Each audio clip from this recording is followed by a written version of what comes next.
All right, this is our day 3 notes for our last polynomial unit. So today we're going to be factoring polynomials, higher order polynomials, degree 3, degree 4, and we're going to do that by testing possible roots. So last time what we were doing was just testing one root or testing one factor, and I would ask you the question, is this a factor of the polynomial? And you would tell me yes or no based on what the remainder is. Well, now we're going to actually use that method for finding all of the real roots or all of the factors of the polynomial. Next time we'll focus on complex and irrational roots. So to start, I just wanted to remind you about the fundamental theorem of algebra. If a polynomial equation has degree n, then it has exactly n roots in the set of complex numbers, but that would include repeated roots if there were any. So f of x right here, it is a leading coefficient of 4, then its degree is 3, and the fundamental theorem of algebra then tells me that there are exactly 3 roots for this function f of x. G of x is definitely degree 4, and therefore has 4 roots. The leading coefficient here is 1. J of x has a leading coefficient of 1/2, and its degree is the power of x, and if it's just an x, that would be power 1. The power is not written, but it is the power 1, so it's degree 1, and therefore it has 1 root. K of x is in intercept form, so it's a little bit trickier to figure out what its power is, but it has 1, 2, 3 factors that are linear with power 1, so it's degree 3. So it has 3 roots, and the leading coefficient we would get if we multiplied out each of these beginning terms, and it would be, oh, that's not what I meant to write. It would be a leading coefficient, wow, I can't write a 1. There we go. A leading coefficient of 1. If we multiplied this out, we'd end up with something that started out as x third, and then it would have all the other terms after that. P of x, well, if we're thinking about the degree of P of x, it has a multiplicity here, so that's degree 2, plus 1 more here, that's 3, plus 1 more here, that's degree 4. So it has 4 roots. The leading coefficient is a little bit trickier. We've got a stretch of 1/3. This one's just a 1x. This one is a 3x, and this is a 1x. So it would be 1/3. Let's see, change colors. 1/3 times x squared for that multiplicity there, times the 3x times an x. So the leading term here, well, the 1/3 times the 3 is just a 1, and then it's x to the 4th. So the leading coefficient is 1. So a little review there. Just remember, you may have multiplicities or repeated roots. So if it is possible that some of the factors may be the same today, that's okay. That's just a multiplicity. So just remind you that multiplicities can happen. All right, so what we want to do today is we want to start with a polynomial like this one, f of x equals x to the 3rd plus 9x squared plus 11x minus 21, and we want to factor it. So just as a brief aside, we've factored a lot of things in the past. This one, though, is a degree 3, and so the methods we might have tried to factor a degree 3 in the past would include first just checking for a common factor, a GCF. And if you look through these terms, x to the 3rd, 9x squared, 11x, and 21 does not have an x. There is no GCF. A second method we might have tried in the past to factor this would be factor by grouping. And if I tried grouping, for that first group, I would have x squared, and then I would have x plus 9. For the second group, they don't really have anything in common, so it would just be a 1. So you can see that grouping fails because when we are able to use grouping, we end up with a common factor here, which these two are different. So grouping fails.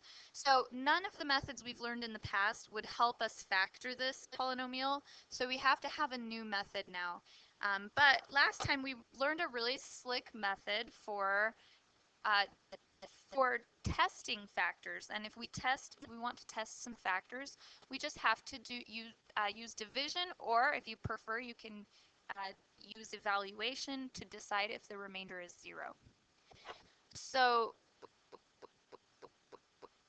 we're going to test some factors. Now, we don't want to just randomly pick a factor and test it, because we definitely want to choose things to test wisely. My ending number here is 21. My last term, my constant, is 21.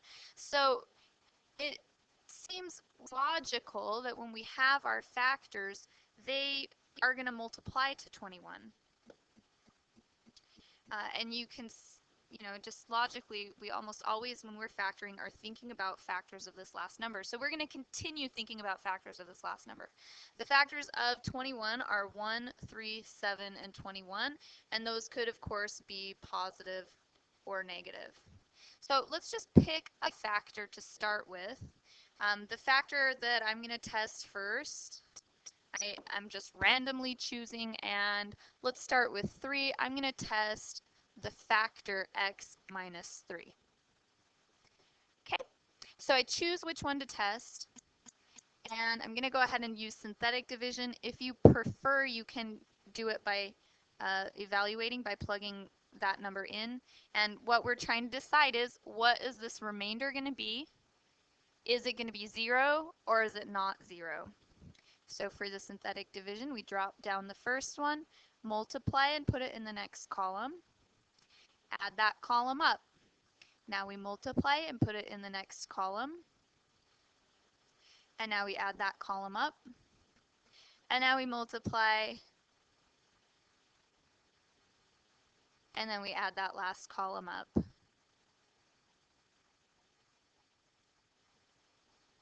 I love to add in my head. Okay, so we did not get a remainder of 0. The remainder in this case is 114. So x minus 3 is not a factor of this polynomial. Well, we tested x minus 3. Let's test x plus 3 and see what that gives us, if that has a 0 remainder or not. 1, 9, 11, negative 21. So we drop down the first one, multiply, add that column up, multiply, put it in the next column, add that up, multiply, put it in the next column. Careful with your negatives. Negative 7 times negative 3 is positive 21. Add it up, and this time the remainder is 0. Fabulous. The remainder is 0, so we have actually found a factor of the polynomial. Yes, it is a factor. Hooray, we found the first one. Now, we could continue testing factors, that's true. And we could also test x plus 7, x minus 7, x plus 1, x minus 1, x plus 21, x minus 21. But at this point, we have successfully found one of the factors, which is x plus 3. And we have this result here that was the it's the quotient when we did that division, x squared plus 6x minus 7, the other two factors come from this.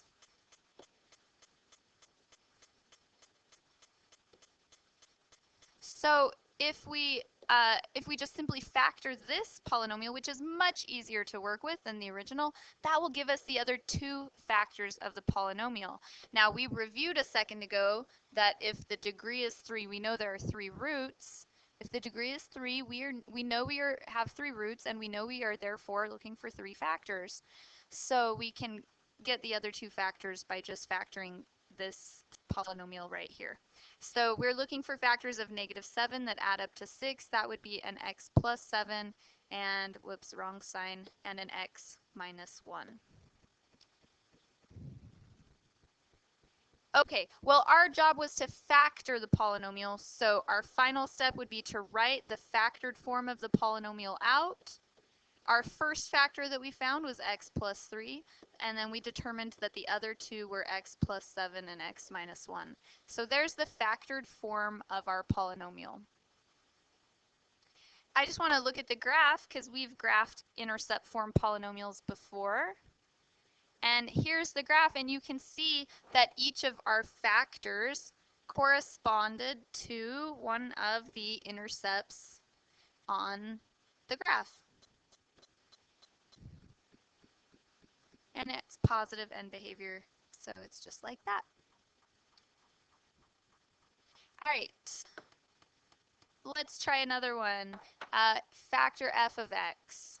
So again, we're going to pick factors to test. The factors of 6 could be plus or minus 1, plus or minus 2, plus or minus 3, plus or minus 6. That's what we have to choose from. We can choose any of those to start with. I am literally randomly picking that the first one I want to test is x plus 2. No idea if that works or not. So I'm going to use some synthetic division. If you prefer, you could plug it in. And we'll just divide that out. 1 drops down, multiply, add it up, multiply, add it up, multiply, add it up. We have a remainder of 4, so this is not a factor. So we pick another one to test. I oftentimes will just test the very similar factor with the other sign. You don't have to necessarily, that's just what I like to do. 1, 2, -5, -6. Drop it down, multiply it, add it up, multiply it, add it up, multiply it, add it up. This time we got a remainder of 0. M-A-I-N-D-E-R. Remainder of 0 means that yes, x minus 2 is a factor. So we have found the first factor. Maybe I'll just even start writing it. X minus 2, yay! But it's a degree 3 polynomial, so we know we need to find 2 more factors. Well, they're going to come from this, the result here, x squared plus 4x plus 3. And if we factor that, we're thinking of factors of 3. We need them to add up to 4, x plus 1, x plus 3. So this is our factored polynomial. Beautiful. Here's the graph, just if you would like to see it. And you can see that each of our factors, x minus 2, corresponds with the intercept positive 2. X plus 1 corresponds with the intercept negative 1. And x plus 3 corresponds with the intercept negative 3. And, you know, also, maybe I should point out, you can see the y-intercept of -6 right there, which came from the standard form of the function. So there's the graph. Okay, so that's super fun, right? Yay! So it's not that fun, you might imagine, to test factors because sometimes, in both of these cases, I randomly found a factor on my second try.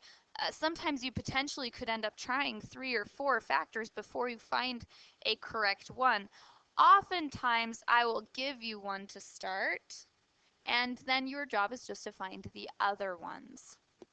So this example says one of the factors of this function f of x is x plus 4. What are the other factors? Well, right away I can just use division to come up with the quotient when the division happens, and the other 2 factors are going to come from the answer to this division. They're going to come from the quotient. All right, so when we do synthetic division, we drop the first one down and we multiply it, and we add it up, and we multiply it, and that's Ooh, 112, and it's positive because it's a negative times a negative, and we add that up and we get a 9, and we multiply that and we get negative 36, and we add that column up and we get 0. Now we should get a 0 here. If you don't get a 0 here, you probably made an error.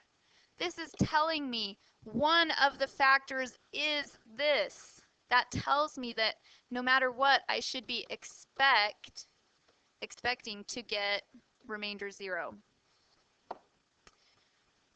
because I know it's a factor, so therefore it must have remainder 0. All right, well this quotient here, that corresponds to the polynomial 3x squared minus 28x plus 9. This polynomial we can factor to get the other two factors of the polynomial, which is what our goal is. What are the other two factors? So we have a coefficient of 3, so we'll have a 3x and an x. That's the only way that could be broken up, because 1 and 3 are the only factors of 3. And we have a 9 here. So potentially we could have a 3 and a 3, or we could have a 1 and a 9. Let's try 3 and 3. Well, if I select 3 and 3, this gives me a 9x and a 3x.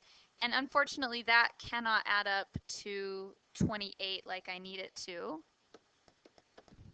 So let's try a different combination. 3 and 3 didn't work. Let's try 1 and 9.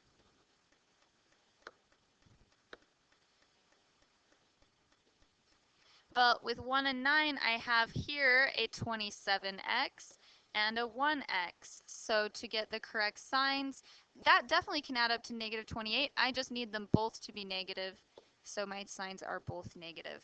So it looks like the other two factors are 3x minus 1 and x minus 9.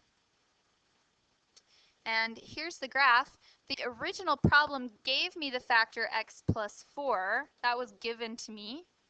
And so you can see the intercept negative 4 right here. We found the factor x minus 9 that corresponds with this intercept.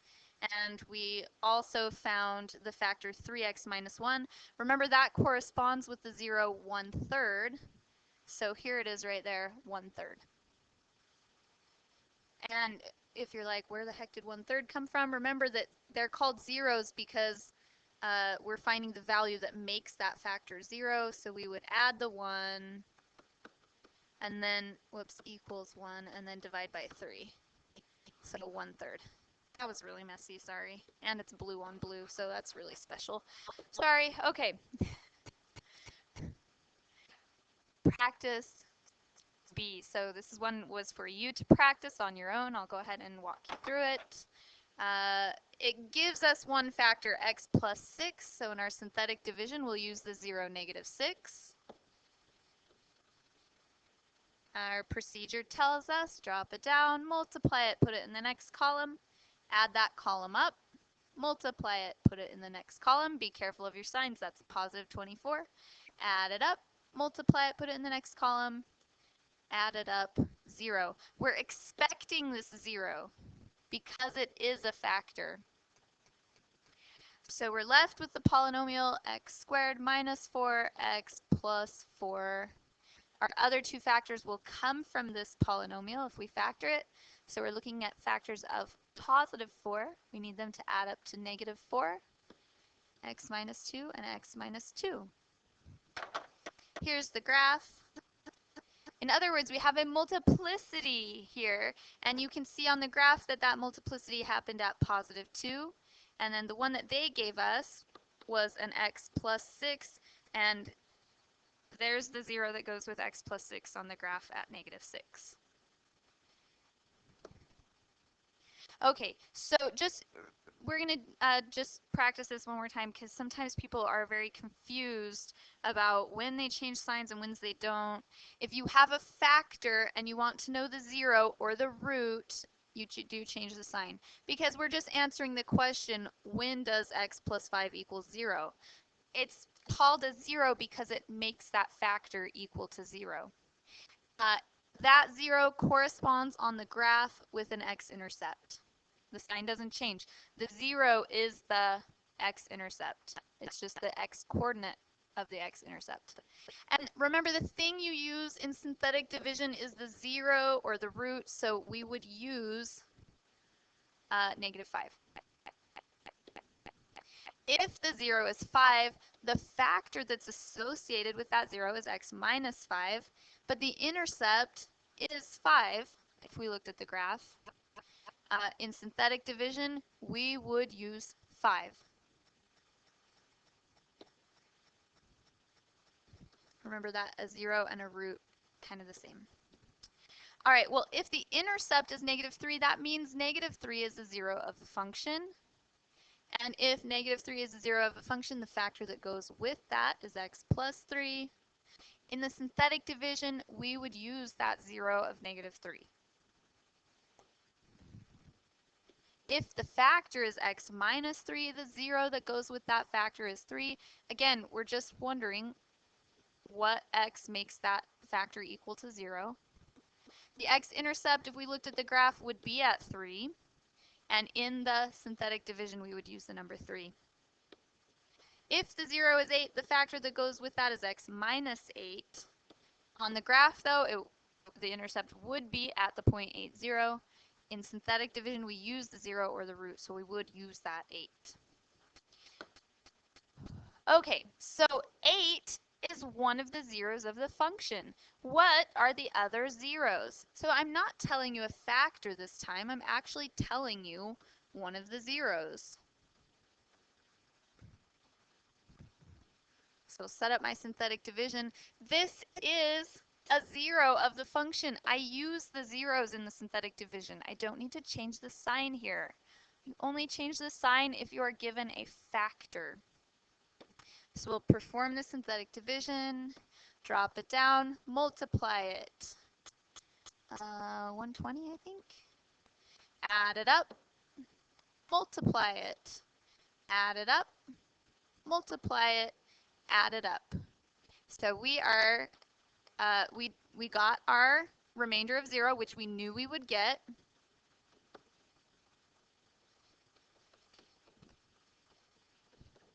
It was a 0 of the function. We knew it would be remainder 0. So we have 15x squared plus x minus 2. And this polynomial will give us our other two factors. And from those factors, we will get the other zeros, because what we're looking for are zeros.